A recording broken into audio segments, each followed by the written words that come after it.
Hello my dear students, welcome back with my new video. My name is Ahmed and from A1 Coaching. तो students कैसे हो आप सब? बहुत ही अच्छे से होगे और उम्मीद करता हूँ आप सब ने अपनी स्टडी स्टार्ट कर दी होगी। तो बेटा देखो, हम लोग क्लास 12 का कॉमर्शियल स्टडी स्टार्ट किया था लास्ट वीडियो में, जिसमें हम लोगों ने बिजनेस एनवायरनमेंट चैप्टर पढ़ रहे थे और इसका फीचर, मीनिंग और इंपॉर्टेंस देख लिया था। ठीक है, तो आज हम इसको चैप्टर को आगे बढ़ाएंगे और आज ही की वीडियो में इस चैप्टर को कंप्लीट भी कर देंगे। ठीक है, तो अगर कोई ऐसा बच्चा जो पहली बार आया तो जाके पहले पार्ट 1 देखें ताकि उसको डिटेल में थोड़ी सी नॉलेज मिल सके बिजनेस एनवायरनमेंट क्या होता है। उसके बाद इस वीडियो को देखे तो उसको अच्छे से समझ में आएगा और नोट्स वगैरह के लिए आप टेलीग्राम चैनल ज्वाइन कर सकते हो। ठीक है, तो देखो अब बात करते हैं अभी हम लोग कि आज जो हमें पढ़ना है वो है डायमेंशन ऑफ बिजनेस एनवायरनमेंट। ठीक है, तो बिजनेस एनवायरनमेंट क्या होता है एक बार शॉर्ट रिवीजन देता हूं। बिजनेस एनवायरनमेंट का मतलब मैंने बताया था कि आपका सपोज कोई बिजनेस है और उस पे कोई भी आप जो फंक्शन कर रहे हो, जो भी आप वर्क कर रहे हो, तो जो उसके आसपास का माहौल है उसकी वजह से आप इफेक्ट हो रहे हो। मतलब कोई भी चीजें हो रही है उसमें चेंजेस हो रहे हैं, टेक्नोलॉजी में चेंज हो गया, फैशन में चेंज हो गया, गवर्नमेंट ने कोई पॉलिसी ला दी, इन सब की वजह से आपका बिजनेस क्या हो रहा है, इन्फ्लुएंस हो रहा है, बिजनेस के ऊपर इफेक्ट हो रहा है, आप अफेक्टेड हो रहे हो, तो उसको हम लोग क्या बोलते हैं, बिजनेस एनवायरनमेंट। तो आसपास की जो भी हरकतें हो रही हैं, जो भी चीजें हो रही हैं, उनसे अगर आप इफेक्ट हो रहे हो, उसी को हम लोग क्या बोलते हैं, बिजनेस एनवायरनमेंट बोलते हैं। ठीक है, तो अब बिजनेस एनवायरनमेंट डिटेल में देखना तो जाके पार्ट 1 देखो, बहुत अच्छे से समझाया, समझ में आ जाएगा। ठीक, तो अब बिजनेस एनवायरनमेंट में अब डायमेंशन ऑफ बिजनेस एनवायरनमेंट तो दो तरह का है। देखो, एक है माइक्रो एनवायरनमेंट बेटा और दूसरा है मैक्रो एनवायरनमेंट। ठीक है, तो पहले हम लोग बात करते हैं माइक्रो एनवायरनमेंट की। तो माइक्रो एनवायरनमेंट क्या होता है, जैसे मान लो एक आपका होता है, मैंने बताया था कि एक स्पेसिफिक फोर्स होता है और एक होता है जनरल। ठीक है, स्पेसिफिक का मतलब होता है कि जब सिर्फ और सिर्फ आपके ऊपर इफेक्ट पड़े। एग्जांपल ले लो, मान लो ये है आपका बिजनेस, बेहतरीन चल रहा था, मोबाइल का बिजनेस करते थे, अगर आसपास कोई दुकान नहीं थी, सब लोग आपके यहाँ से मोबाइल खरीदते थे, सब लोग आपके यहाँ से ही रिचार्ज कराते थे। लेकिन बगल में एक दुकान और ओपन हो गई। ठीक है, मोबाइल शॉप एक और ओपन हो गई, गांव में थी तो एक ही दुकान थी, सब लोग यहीं से रिचार्ज कराया करते थे, लेकिन अब नई खुल गई, तो अब इसके खुलने की वजह से इसके ऊपर इफेक्ट हो रहा है। ये किसकी दुकान थी, मिस्टर एक्स की, ये दुकान किसकी थी, मिस्टर वाई की। तो पहले एक्स आप थे, अकेले बिजनेस चलाते थे, बेहतरीन काम चल रहा था इनका, लेकिन वाई के खुल जाने की वजह से बहुत से कस्टमर यहां पर जाने लगे। तो क्या मिस्टर एक्स को इफेक्ट हुआ कि नहीं हुआ? हुआ। तो अगर सिर्फ और सिर्फ मिस्टर एक्स को इफेक्ट हुआ, इसको हम लोग क्या बोलते हैं, स्पेसिफिक। लेकिन अगर गवर्नमेंट ने कोई पॉलिसी ला दी या ऐसा कुछ हो गया कि मतलब कुछ भी ऐसी चीजें हो गई जिसकी वजह से कोविड आ गया तो सबकी दुकानें बंद हो गई, तो वाई के ऊपर भी इफेक्ट हुआ, एक्स के ऊपर भी इफेक्ट हुआ, या जितने भी शॉप थी सबके ऊपर इफेक्ट हुआ। तो ऐसा कुछ होगा जिससे सबको इफेक्ट होगा, वो क्या होगा, जनरल। और जब किसी एक पर इफेक्ट होगा वो क्या होगा, स्पेसिफिक। तो उसी तरह बेटा आपका होता है माइक्रो एनवायरनमेंट और दूसरा होता है मैक्रो। अगर मान लो कि आपके ऊपर इफेक्ट हो रहा है, जो भी आपका बिजनेस है, अगर आपके ऊपर इफेक्ट हो रहा है डायरेक्ट, हमारा बिजनेस है, मेरा बिजनेस है, मैं इफेक्टेड हो रहा हूं, मैं कोचिंग चला रहा हूं, मेरे टीचर नहीं आ रहे, मैं इफेक्ट हो रहा हूं, उनकी वजह से कुछ हो रहा है, मैं इफेक्ट हो रहा हूं। अगर मेरे बिजनेस को कुछ इफेक्ट हो रहा है, मेरी दुकान को इफेक्ट हो रहा है पर्सनली, तो उसको हम लोग क्या बोलते हैं, माइक्रो एनवायरनमेंट। समझ में आई बात? दूसरा है बेटा आपका मैक्रो एनवायरनमेंट। मैक्रो एनवायरनमेंट का मतलब ये होता है कि जहां पर सबको इफेक्ट हो रहा हो, यहां पर सिर्फ और सिर्फ मेरे ऊपर हो रहा है, जो होगा भाई मेरे ऊपर जो है समझ लो बुलडोजर चल रहा है, समझ रहे हो, मेरे ऊपर चल रहा है। लेकिन मैक्रो में क्या हो रहा है, सबके ऊपर चल रहा है, सबके ऊपर टैक्स पॉलिसी ला दी भैया, गवर्नमेंट ने फिस्कल पॉलिसी ला दी, नया बजट पास हो गया, आरबीआई ने लोन सब महंगा कर दिया, तो जितने बिजनेसमैन है कोई भी लोन नहीं ले पा रहा है, तो ये सब किस में आ गया, मैक्रो में। तो जब सबके ऊपर होगा, जनरल होगा, तो मैक्रो एनवायरनमेंट, और जब एक पर होगा, स्पेसिफिक होगा, तो माइक्रो एनवायरनमेंट। यहां तक क्लियर हुआ, समझ में आया कि नहीं आया बेटा जी? जल्दी से बताओ, एक बार ओके ओके बोल दो तो भाई मैं भी जो है सेटिस्फाई हो जाऊंगा। ठीक है, तो जल्दी जल्दी बता दिया करो, बताते नहीं हो यार तुम लोग। लास्ट वीडियो मैंने बोला था, सबने देखा वीडियो, 100 से ऊपर ज्यादा लोगों ने देख लिया, लेकिन किसी ने बताया नहीं सर वन शॉट देखना है कि पार्ट पार्ट में चाहिए। एक दो बच्चों ने बताया था, तो कमेंट सेक्शन में बताओ तो सही, तो मालूम तो चले कि पार्ट पार्ट में पढ़ना है कि वन शॉट पढ़ना है। ठीक है, चलो देखो आगे, अब जल्दी से आगे है। माइक्रो एनवायरनमेंट भी दो तरह का है, एक है इंटरनल और दूसरा है बेटा एक्सटर्नल। तो पहले बात करते हैं इंटरनल और एक्सटर्नल। इंटरनल यानी कि घर का, एक्सटर्नल यानी कि बाहर का। सर घर का बाहर का क्या मतलब है? देखो, घर का मतलब अपने आदमी, मतलब अपने लोगों की वजह से इफेक्ट हो रहा है, मेरे अपने लोगों की वजह से। जो हमारा अंदर का इन्वायरमेंट है, जो हम बिजनेस कर रहे हैं, ये हमारा बिजनेस है, तो बिजनेस में कैसा माहौल है, वहाँ का कैसा मैनेजमेंट स्ट्रक्चर है, कैसे लोग वहाँ पर काम करते हैं, उनकी वजह से इफेक्ट हो रहा है। उसको हम लोग बोलते हैं इंटरनल फैक्टर। भाई काम करने वाले अच्छे नहीं है, मन लगा के काम ही नहीं करते मेरे एम्प्लॉय, वो क्या है, इंटरनल फैक्टर। एक्सटर्नल क्या है, मेरे बिजनेस पे ही इफेक्ट पड़ रहा है लेकिन बाहर वाले की वजह से, उसको हम लोग क्या बोलेंगे, एक्सटर्नल। ठीक है, तो अभी इंटरनल समझो।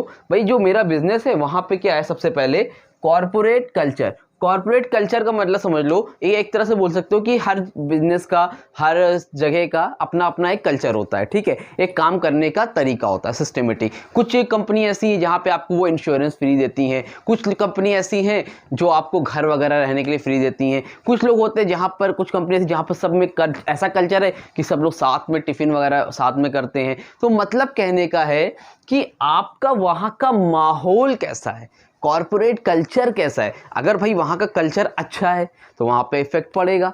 भाई मान लो आप कहीं पढ़ते हो, सपोज आप कहीं जाके पढ़ते हो, भाई मान लो मेरी कोचिंग है, मैं कोचिंग में पढ़ाता हूँ, ठीक है, मेरी अपनी खुद की कोचिंग है। तो जब बच्चा एक दिन नहीं आता है तो मैं उसको कॉल करता हूँ डायरेक्ट और बोलता हूँ भैया आज क्यों नहीं आए, समझ रहे हो। लेकिन कुछ जगह ऐसा भी होता होगा कि बच्चा 10 दिन नहीं आ रहा है, 12 दिन नहीं आ रहा है, 15 दिन नहीं आ रहा है, कोई फर्क ही नहीं पड़ रहा है, लेकिन यार मेरी आदत है मैं तुरंत कॉल करता हूँ। तो डिपेंड करता है वहाँ का कल्चर कैसा है ना। तो ऐसे वहाँ पे क्या होगा, अगर मैं कॉल करूँगा तो पेरेंट्स को अच्छा लगेगा ना कि सर ने देखो कॉल किया है, भाई क्या माहौल है। तो अगले दिन वो बताएंगे, 4 लोग को और बताएंगे कि भैया ये वाले सर के पास जाके पढ़ो, अपनी तारीफ कर रहा हूँ नहीं समझाने के लिए, ठीक है, ये वाले सर के पास जाके पढ़ो, बहुत बढ़िया है। तो वो कॉर्पोरेट कल्चर, इसका बहुत इफेक्ट पड़ता है कि आप कैसा कर रहे हो। अगर आपका माहौल अच्छा नहीं है, आप फीस ले लेते हो बच्चों से और महीनों महीनों आप पता ही नहीं कर रहे हो कहाँ है, आ भी रहा है कि नहीं आ रहा है, घर में पेरेंट्स से इंटरेक्ट ही नहीं कर रहे हो, पेरेंट्स से कोई मतलब ही नहीं कर रहे हो, यानी कि वहाँ पर कॉर्पोरेट कल्चर अच्छा नहीं है। तो कॉर्पोरेट कल्चर भी वहाँ पर बहुत डिपेंड करता है। समझ में आ रही बात,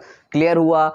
एक बार बुक से रीड जरूर से कर लेना, बाकी मैं नोट्स दूंगा, टेलीग्राम चैनल ज्वाइन करो, नोट्स 1-2 दिन के अंदर पूरा अपलोड हो जाएगा, जाके उसको एक बार रीड कर लेना, ठीक, अच्छे से। Number 2, mission objectives. Mission and objectives, भैया मिशन कैसा है, क्या मिशन है आपका, क्या ऑब्जेक्टिव है आपका। बिजनेस कर रहे हैं हम और हमारा भैया पर्पस है कि हमें कम से अपने देश का नाम रोशन करना है, इंडिया का, और सबसे अमीर आदमी बनना है, ठीक है, अपने देश को बहुत आगे ले जाना है। भाई हम अमीर बनेंगे तो देश भी हमारा आगे जाएगा, भाई ये मेरा मिशन है। या फिर मैंने सोच रखा है कि अपनी जो भी इंडस्ट्री है, जो भी मैं बिजनेस पे काम कर रहा हूँ, उसको टॉप पे ले जाना है। भाई मेरा मोबाइल का काम है, मैं उसको टॉप पे ले जाऊंगा। तो ये मिशन है आपका। जब आपका मिशन बड़ा है, आपका ऑब्जेक्टिव बड़ा है, आपने सोचा 1000 करोड़ हमें कमाना है, तो वहां पर क्या है कि आपका भाई काम करने का इन्वायरमेंट वहां का दूसरा होगा, लेकिन अगला एक पर्सन है, उसका टारगेट है कि भैया मुझे बस महीने का 50,000 रुपये चाहिए, बस हो जाएगा मेरा काम, एम्प्लॉय को दे दूं, थोड़ा थोड़ा बचेगा तो 20,000 मेरे बच जाएंगे, खाने पीने का हो जाएगा। अब जब किसी का मिशन ही छोटा है, ऑब्जेक्टिव ही छोटा है, तो फिर वहां पे वो बिजनेस आगे कितना जाएगा, समझ रहे हो। तो डिपेंड करता है बेटा जी कि आपका मिशन क्या है, आपका ऑब्जेक्टिव क्या है। अगर आपने शुरू में सोच लिया, आज आप पढ़ने बैठे हो, वीडियो देख रहे हो मेरी, और आपने सोचा कि सर मैं 95% से प्लस लाऊंगा, अब चाहे जो हो जाए, आपने सोच लिया, तो ये आपका मिशन क्या है, जबरदस्त, मजेदार, बढ़िया टारगेट है। लेकिन अब सोच रहे हो अरे यार ठीक है, मुझे तो यार 55% चाहिए, मुझे तो 40% चाहिए, लास्ट में पढ़ लूंगा। तो ये क्या है, आपका ऑब्जेक्टिव ही छोटा है, मिशन ही छोटा है। तो डिपेंड करता है कैसा है, तो वहां पर आपका काम हो जाएगा, ठीक। Number 3, top management structure. Top management structure का मतलब क्या है कि टॉप मैनेजमेंट स्ट्रक्चर का बेटा मतलब यहाँ पर ये होता है कि जो आपके यहाँ लोग काम करते हैं, तो उसका स्ट्रक्चर कैसा है बेचारी, जो आपके यहाँ ऊपर एम्प्लॉयज़ हैं, आपने बेहतरीन डायरेक्टर हैं, है ना, आपने बेहतरीन MBA करे हुए एम्प्लॉयज़ रखे हुए हैं, तो वो कैसे हैं। अगर भाई वो अच्छे नहीं हैं, उनकी डिसीजन स्किल्स अच्छी नहीं है, वो फैसला अच्छा नहीं ले पाते हैं, क्विक नहीं ले पाते हैं, मैनेजमेंट स्ट्रक्चर एकदम बिखरा हुआ है, बेहतरीन नहीं है, आपके काम को सुनते नहीं हैं, तो ये सब मैटर में भी इंटरनल इन्वायरमेंट में आता है। समझ में आई बात, यहाँ पे भी आपका बिजनेस इफेक्ट होगा। नंबर 4 पर है पावर स्ट्रक्चर। पावर स्ट्रक्चर क्या होता है, देखो आप में एक होता है आपका एक चीफ एग्जीक्यूटिव होता है, एक चीफ डायरेक्टर होता है, उनके बीच में रिलेशन होता है। तो एक जो चीफ डायरेक्टर होता है वो क्या करता है, वो आपको डिसीजन मतलब जो लेना होता है वो लेता है, और उसको लागू करने का काम, उसको चालू करवाने का काम कौन करता है, आपका चीफ एग्जीक्यूटिव करता है। कौन करता है, चीफ एग्जीक्यूटिव करता है। तो इन दोनों के बीच में कितनी पावर है, इन दोनों के बीच में रिलेशनशिप कितना है, पावर कैसी है, ये सब भी चीज़ें बहुत मैटर करती हैं। ठीक, नंबर 5 पर है company image and brand equity. Company image और ब्रांड इक्विटी का मतलब क्या है भाई, आपकी इमेज कैसी है, समझ में आ रही बात। अगर आपकी इमेज अच्छी है मार्केट में, आज मुझे मान लो टीवी खरीदनी है तो दिमाग में आता है एलजी का नाम, सोनी का नाम, ठीक है। क्यों आता है भाई, क्योंकि उन्होंने अपनी क्या रखी है, कंपनी इमेज बना रखी है। भाई मैं आंख बंद करके लूँगा, अगर आज एलजी वाला फिर से मोबाइल लॉन्च करें तो बहुत से लोग एलजी का मोबाइल ले लेंगे। क्यों ले लेंगे, क्योंकि उनके दिमाग में एक इमेज अच्छी है। वीवो का मोबाइल अच्छा है, तो अगर वीवो वाले टीवी भी लेके आएंगे तो लोग टीवी खरीदना स्टार्ट करेंगे। क्यों करेंगे, कुछ ना कुछ तो बिकेगा, क्योंकि ऑलरेडी उनकी इमेज बनी हुई है। समझ में आ रही है बात। और जैसे जियो का था, जियो नया नया आया था तो लोगों ने जियो का सिम क्यों खरीद लिया, क्योंकि रिलायंस अपने आप में एक बड़ी कंपनी थी। लेकिन कोई नया आदमी ऐसा करता तो जल्दी ज़रूरी नहीं कि लोग उसको खरीद ही लेते, एक्सेप्ट कर लेते। ठीक है, तो आपकी कंपनी में जो ब्रांड इक्विटी बहुत मैटर करती है। Number 6 human and other resources. Human and other resources का मतलब क्या है कि भाई आपके पास जो लेबर हैं, जो वर्कर हैं, वो कैसे हैं, क्या वो आपके साथ कोऑपरेट करते हैं, क्या आपके हिसाब से वो काम कर रहे हैं। अगर कर रहे हैं तो बहुत बेहतरीन है, ह्यूमन रिसोर्सेज आपके पास अच्छा है, या आपके पास काम करने वाले लोग ही नहीं है, तो ये भी मैटर करता है। अदर रिसोर्सेज, आपका प्रोडक्शन सिस्टम अच्छा नहीं है, आपके पास पैसे हैं कि नहीं है, ये सब मैटर भी करता है। अगर आपके पास पैसा ही नहीं लगाने के लिए तो बिजनेस कहाँ से चलेगा, पैसे ही नहीं है भैया, पैसे ही नहीं है, बिजनेस कैसे चलेगा। तो ये सारे फैक्टर भी क्या करते हैं, मैटर करते हैं। तो ये सब आपके इंटरनल को इफेक्ट करते हैं, समझे कि नहीं समझे। आई होप समझ में आया होगा। एक बार बुक से रीड कर लेना, बाकी जो नोट्स दूंगा उसको देख लेना, नोट्स के बाहर आपको कुछ भी नहीं आएगा पेपर में। अब देखो एक्सटर्नल फैक्टर, ये तो हो गया आपका इंटरनल फैक्टर। आगे है आपका बेटा एक्सटर्नल फैक्टर। एक्सटर्नल फैक्टर क्या क्या बेटा, नंबर 1 पर है कस्टमर्स। नंबर 1 पर कौन है, कस्टमर्स। अब सर कस्टमर क्या होता है, सर समझ में नहीं आ रहा, सर बता दीजिए। देखो बेटा बताता हूँ, नंबर 1 पर है बेटा कस्टमर। कस्टमर का मतलब ये होता है कि देखो आपका बिजनेस है, तो बिजनेस जब भी करोगे तो कस्टमर वहाँ पर क्या होता है, कस्टमर कौन होता है बेटा, किंग होता है। जो भी काम होता है कस्टमर के हिसाब से होता है, कि आप जो भी प्रोडक्ट बनाओगे वो कस्टमर के हिसाब से बनाओगे। समझ में आ रही बात। तो कस्टमर की नीड एंड वांट्स को समझना, उनके हिसाब से सामान बनाना। अगर आपने कस्टमर की नीड और वांट्स को नहीं समझा तो वहाँ पर आप कभी भी बिजनेस में सक्सेस नहीं कर पाओगे। तो ये आपका एक्सटर्नल फैक्टर है। तो कस्टमर को मनाना पड़ेगा। कस्टमर ने सामान लेने से मना कर दिया, कस्टमर आपकी दुकान पे नहीं आ रहा है, क्यों नहीं आ रहा है वो अलग मैटर है। अगर नहीं आ रहा है तो आपका बिजनेस इफेक्ट होगा। Number 2 competitors. कॉम्पिटिटर्स तो आपके बिजनेस को खत्म कर सकता है। बेहतरीन यहाँ पर एक आपकी शॉप है, चल रही है, लेकिन आप उस पर मतलब काम नहीं कराते हो, बस काम चला रहे थे, बेहतरीन चल रही थी, लेकिन आप उसमें खर्चे नहीं कर रहे थे, नई टेक्नोलॉजी नहीं ला रहे थे, पुराने सिस्टम में काम कर रहे थे।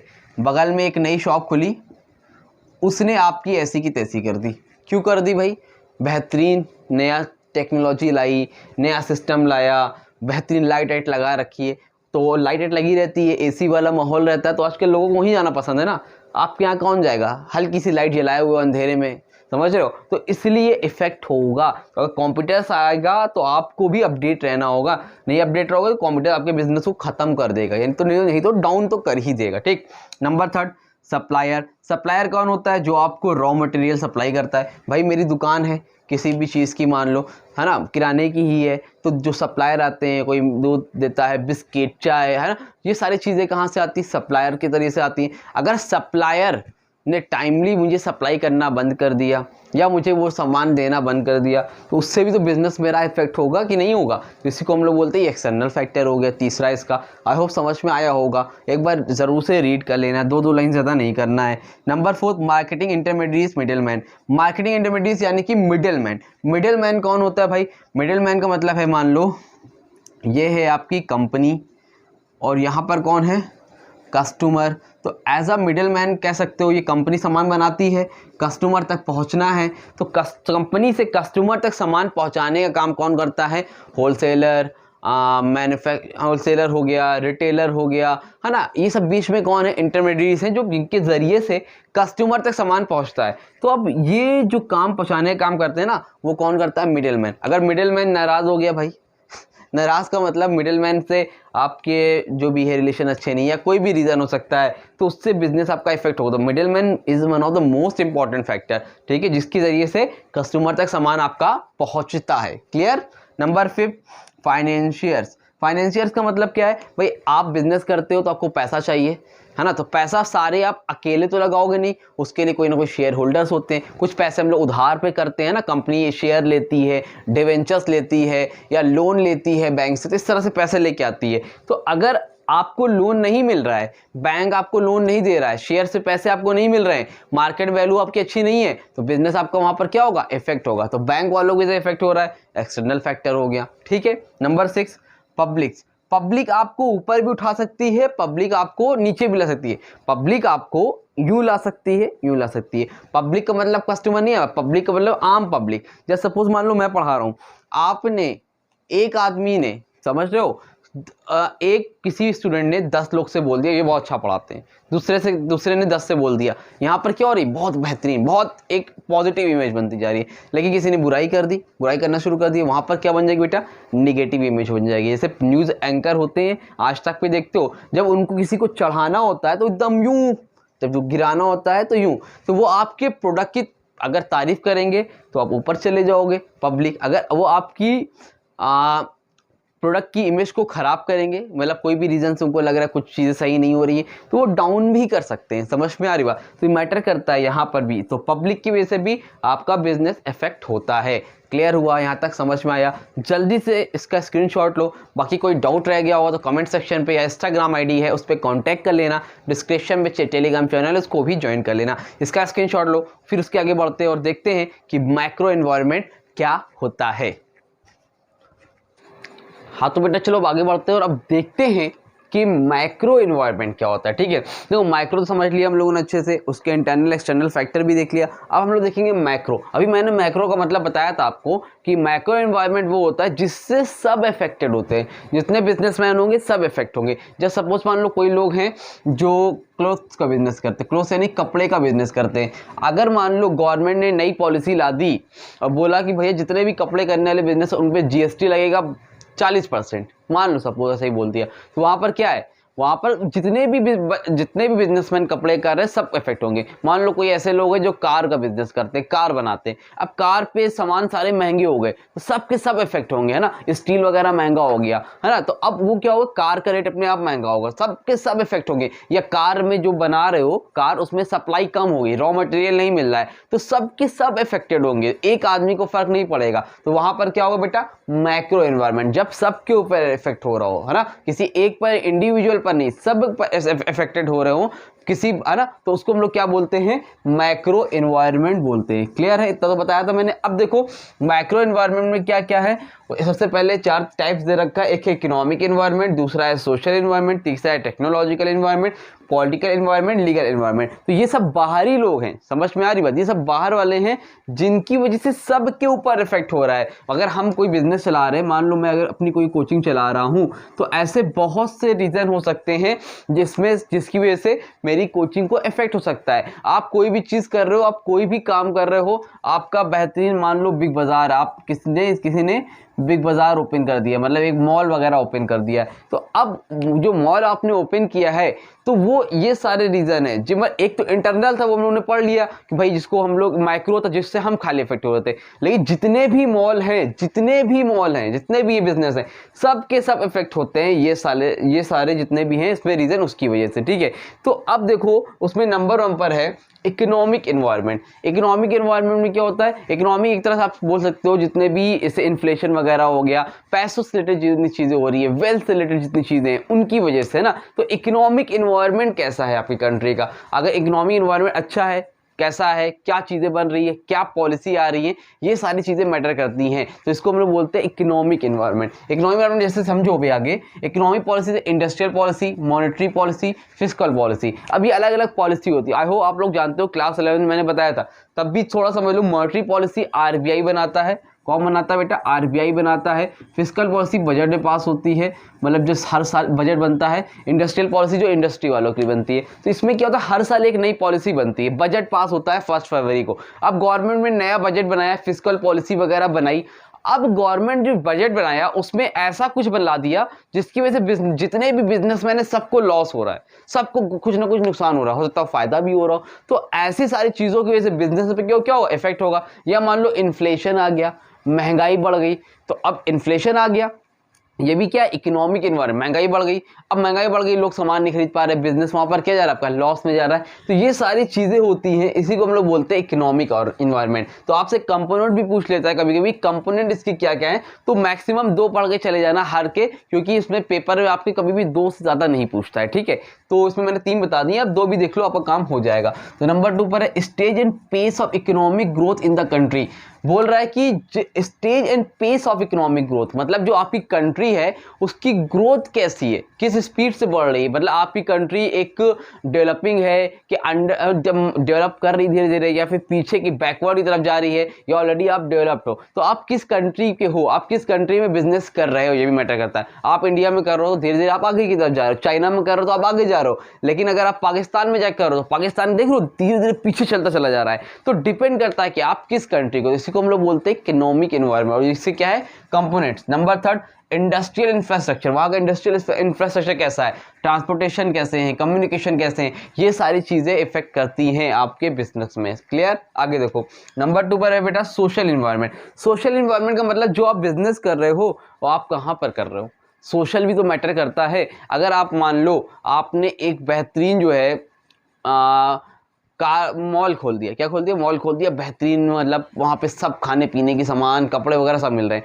और एकदम गली में खोल दिया। गली समझते हो, मतलब किसी एकदम जो है बैकवर्ड एरिया था, वहाँ पर जाके गली में कोने में खोल दिया। आपने कभी भी देखा होगा जो मॉल होते हैं, V mart, Vishal mega mart, big Bazaar, PVR, ये सब कहाँ पे होते हैं, ये सब हमेशा आपके मेन जो एरिया होता है वहां पर होता है। लेकिन आप उसको मेन एरिया पे ना खोल के एकदम आउटर एरिया पे खोल दो, क्या वहां पर ये चलेगा? नहीं चलेगा। तो डिपेंड करता है कि वहां का सोशल एनवायरनमेंट कैसा है, वहां के लोग कैसे। अब मान लो मैं कोचिंग वगैरह खोल दूं, ऐसी जगह पर खोलूं जहां पर भाई लोग पढ़ना लिखना ही नहीं चाहते हूँ, वहां पर लोग पढ़ने आएंगे? नहीं आएंगे। तो डिपेंड करता है आप कहाँ पर वो बिजनेस जो है अपना स्टार्ट कर रहे हो, आप कौन सा बिजनेस कर रहे हो, आप कहाँ पे कर रहे हो, मैटर करता है। ये सारी चीज़ें बहुत कुछ डिपेंड करती है। तो आपको सोशल इन्वायरमेंट के बारे में वहाँ के पता होना चाहिए, ठीक है।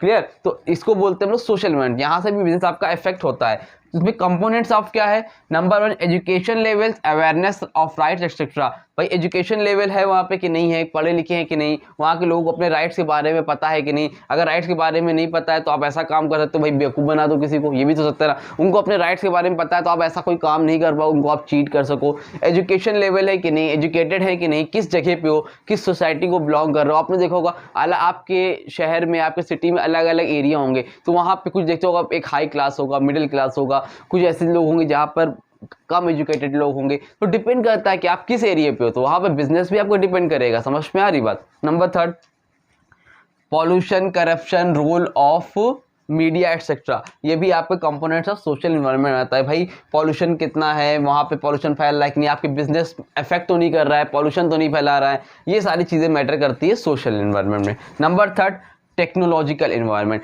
टेक्नोलॉजी की वजह से भी भाई बिजनेस से बहुत इफेक्ट होता है। चीज़ें चेंज हो रही है, आजकल डिजिटल बोर्ड आ रहा है मार्केट में, है ना। एजुकेशन सेक्टर में देखो कितना चेंज हो गया। पहले लोग एकदम ब्लैक बोर्ड में चौक से पढ़ाया करते थे, लेकिन आज क्या हो गया है कि लोग बस यूं हाथ ऐसे कर रहे हैं, सब रफ हो जाता है। देखा आप लोगों ने, देखा होगा, बहुत से स्कूलों में आ गया होगा। तो उसको क्या बोलते हैं, टेक्नोलॉजिकल एनवायरनमेंट। तो टेक्नोलॉजी में चेंज आने की वजह से जितने भी बिजनेस है वो सारे के सारे क्या होते हैं, अफेक्टेड होते हैं, ठीक है। तो अब उसके कंपोनेंट क्या क्या देख लो। Number 1 the level of advancement of technology. तो टेक्नोलॉजी से खाली इफेक्ट नहीं होगा, मैटर करता है कि टेक्नोलॉजी में कितना चेंज आया है। समझ में आया? लेवल क्या है। बहुत अमेरिका बहुत आगे निकल गया टेक्नोलॉजी के मामले में, अभी हम लोग उतने आगे नहीं है। तो डिपेंड करता है, हो सकता है अमेरिका में हर स्कूल में, हर एक कोचिंग इंस्टीट्यूट में डिजिटल बोर्ड से ही काम होता हो, लेकिन हमारे यहाँ अभी मैक्सिमम बहुत ही गिने चुने स्कूल होंगे जहाँ पर ये सारी चीज़ें आई होगी। तो डिपेंड करता है, बहुत जगह तो रोबोट से काम हो रहा है। अब यहाँ पर तो भाई रोबोट का नामो निशान नहीं दिखता जल्दी, है ना। तो मैटर करता है कि the level of advancement of technology, कैसा लेवल है आपकी टेक्नोलॉजी का। Number 2, the skills of people to use such technology. भाई टेक्नोलॉजी तो है हमारे पास, लेकिन जो स्किल्स ऑफ पीपल, जो लोग हैं, क्या उस टेक्नोलॉजी को यूज करने के लायक हैं। समझ में आ रही बात। मतलब भाई टेक्नोलॉजी तो हमारे पास अवेलेबल है, लेकिन यूज़ करने वाले हैं, ये भी तो मैटर करता है। अब ला के सामान आपको रख दें हम कोई खाने के लिए, लेकिन कोई खाने वाला है नहीं तो रखे रखे खराब हो जाएगा ना। तो वही बोल रहा है, यूज़ करने वाले पीपल होंगे तब इन्वायरमेंट इफेक्ट करेगा। तो मैटर करता है कि वो किस तरह के लोग हैं, कितना यूज़ कर सकते हैं उस टेक्नोलॉजी को। ठीक है, नंबर 2 ये हो गया। आगे बढ़ते बेटा, पॉलिटिकल इन्वायरमेंट। पॉलिटिकल इन्वायरमेंट का भी बहुत गहरा नाता है हमारे बिजनेस से। भाई पॉलिटिकल पार्टी समझते हो कि आपका देश कौन सा है, डेमोक्रेटिक है कि या फिर वहाँ पर डिक्टेटरशिप चलता है ना। तो कि बस एक ही राजा होगा, उस हिसाब से चलेगा। हमारे अगर डेमोक्रेसी चलती है, हम लोग जनता के पास, हम लोग के पास क्या राइट्स होते हैं। तो मैटर करता है किस तरह का देश है आपका। तो पॉलिटिकल इन्वायरमेंट वहाँ पर बहुत मैटर करता है। ठीक है, तो political system naturally ideology, nature ideology, example democracy. तो द पॉलिटिकल सिस्टम कैसा, अगर आप वहाँ पे होगा तो आपको सब कुछ उनके हिसाब से करना पड़ेगा। यहाँ पर डेमोक्रेसी है तो आप कहीं ना कहीं जाकर अनशन में बैठ सकते हो, बोल देखते नहीं है हमारी मांगे पूरी करो। तो ये मैटर करता है वहाँ पर कि आप कहाँ से हो। पॉलिटिकल इन्वायरमेंट बहुत ज़्यादा मैटर करता है बिजनेस में। ठीक, number 2, the political structure centre state relation. Political structure centre state relation मतलब जैसे हमारे देश में सेंट्रल गवर्नमेंट किसकी है, मोदी जी की। स्टेट गवर्नमेंट हमारे यहाँ यूपी में किसकी है, ये भी भाजपा सरकार की है, योगी जी यहाँ पे। तो दोनों की गवर्नमेंट क्या है, सेम है। लेकिन बहुत जगह क्या होता है कि अलग हो सकता है, कहीं कांग्रेस की हो सकता है, कोई और कंट्री को। यहाँ पॉलिटिकल से मेरा कोई ज्यादा नहीं, बस एक एग्जांपल है आपको समझाने से कि सेंटर स्टेट रिलेशन मैटर करता है। अगर सेंट्रल गवर्नमेंट और स्टेट गवर्नमेंट के बीच में रिलेशन अच्छा नहीं है, सेंट्रल और स्टेट गवर्नमेंट के बीच में रिलेशन आपका अच्छा नहीं है, तो वहां पर क्या होगा, वहां पर फिर आपको बिजनेस में प्रॉब्लम आएगी। भाई इन दोनों के बीच में कौन पिसेगा, कौन फंसेगा, बिजनेसमैन फंसेगा। भाई मेरी क्या गलती है, अब सेंट्रल में गवर्नमेंट किसी की, स्टेट किसी के लिए, वो कुछ और बोल रहा है, वो कुछ और बोल रहा है, मुझे कुछ और करना पड़ रहा है। तो ये सारी चीज़ें मैटर यहाँ पर बहुत ज़्यादा करती है। Number 3, political philosophy and stability of the government. भाई गवर्नमेंट की स्टेबिलिटी कैसी, जिस कंट्री में आप बिलोंग करते हो वहाँ की स्टेबिलिटी कैसी है। ठीक है, तो ये सारी चीज़ें पॉलिटिकल इन्वायरमेंट जो कि आपके बिजनेस को अफेक्ट करते हैं। लास्ट है सबसे बेटा इसमें लीगल इन्वायरमेंट। लीगल इन्वायरमेंट भाई हर कंट्री का, जहाँ हर स्टेट का, हर सिटी का अपना रूल्स एंड रेगुलेशंस होता है, लीगल, है ना। तो वो मैटर करता है कि आप जो बिजनेस करो, अगर रूल्स एंड रेगुलेशन बहुत ज़्यादा है,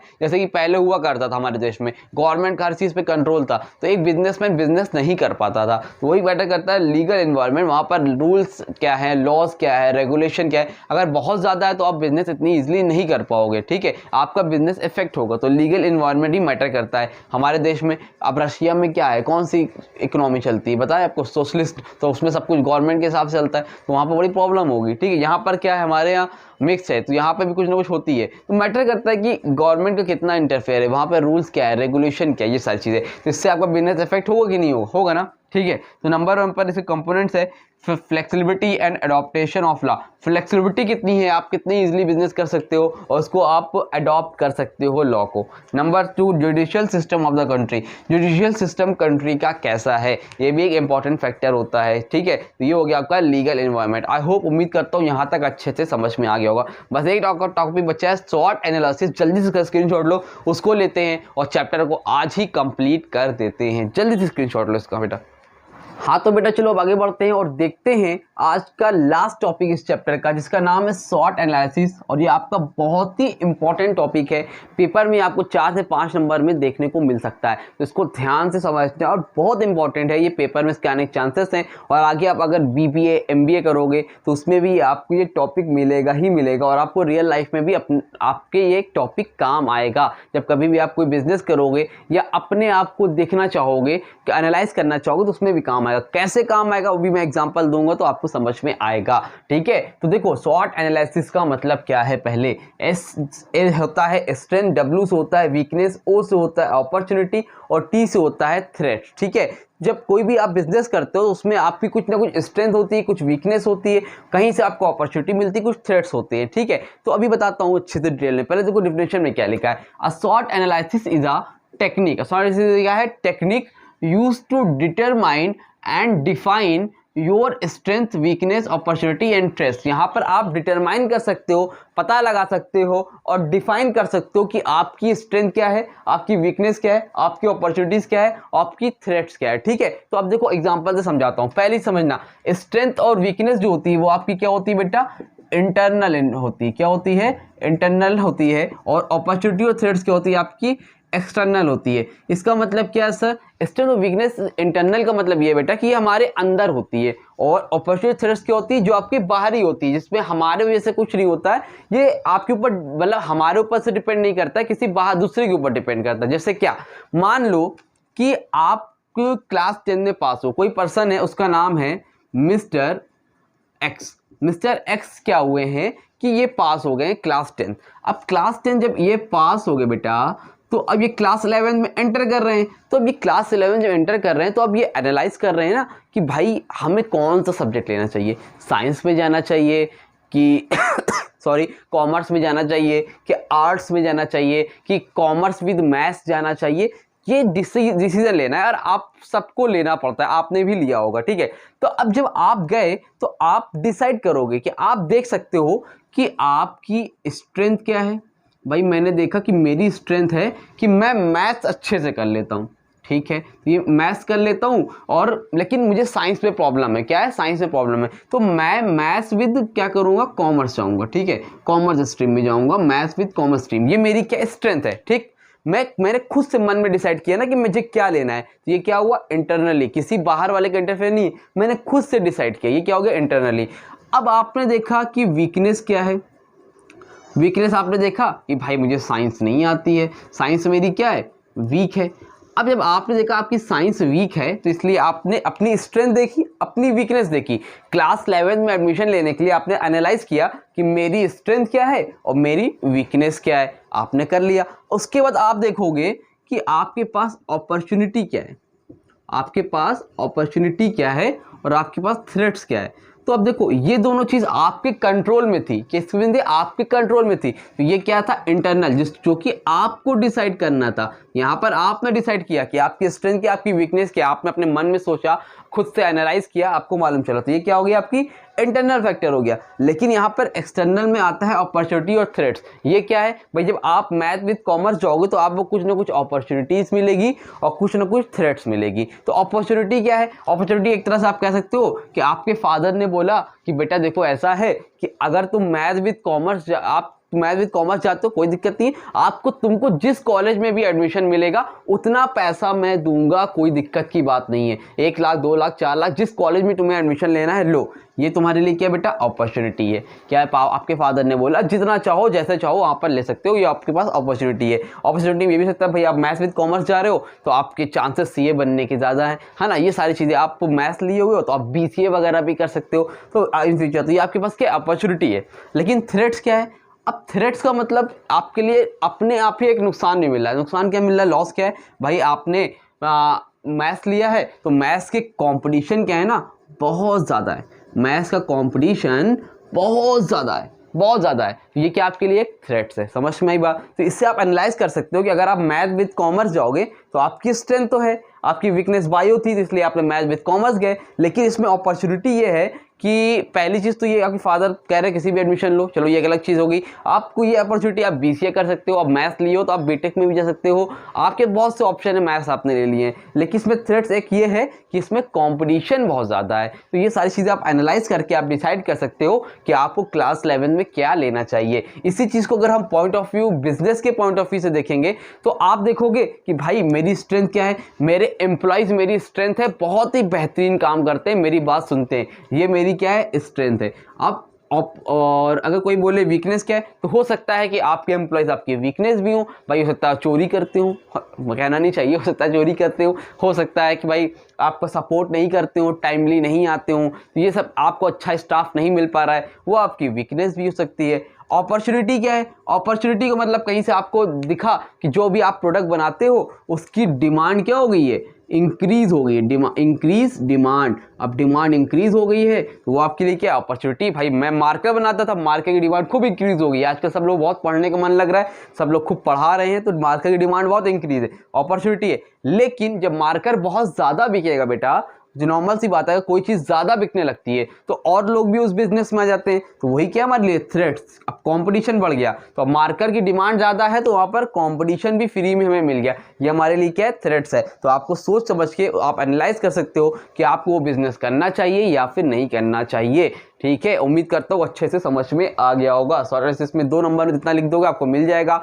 ये 4 पॉइंट आपके ये हो गए। बाकी इसका नोट्स मैं आपको जो है टेलीग्राम चैनल पे दे दूंगा, तो आप वहाँ से जाके डाउनलोड कर लेना। ये चैप्टर आपका फर्स्ट चैप्टर कंप्लीट हो गया और बहुत तेज़ी से इसी वीक में हम आपको मैं आपको सेकेंड चैप्टर, थर्ड चैप्टर और कोशिश करूँगा फोर्थ चैप्टर इसी मंथ में कंप्लीट करवा दूंगा। अप्रैल के मंथ में एटलीस्ट 4 चैप्टर तो कंप्लीट करवा ही दूंगा, चाहे जो हो जाए।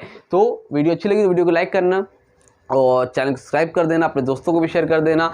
और इकोनॉमिक्स की वीडियो आ ही रही है, आपको मिल चुकी होगी। अकाउंट्स की वीडियो के कई पार्ट्स आ चुके हैं, अब आगे हम लोग कंटिन्यू करेंगे मंडे से अकाउंट्स को। और आज आप लोगों का फर्स्ट चैप्टर कंप्लीट हो गया। तो कैसा लगा एक बार कमेंट सेक्शन में कमेंट करके ज़रूर बताना। कुछ समझ में आ रहा है कि नहीं आ रहा है, कोई डाउट तो नहीं है तो आप मुझसे कॉन्टैक्ट कर सकते हो पर्सनली। बहुत से बच्चे ऑलरेडी जुड़े हुए हैं इंस्टाग्राम पर, आप भी जुड़ सकते हो। नोट्स वगैरह के टेलीग्राम चैनल डाउनलोड कर लो, उसमें भी हम लोग देखेंगे। ठीक है, चलो मिलेंगे अपनी न्यू वीडियो में बेटा, तब तक के लिए चलता हूँ। Thank you so much.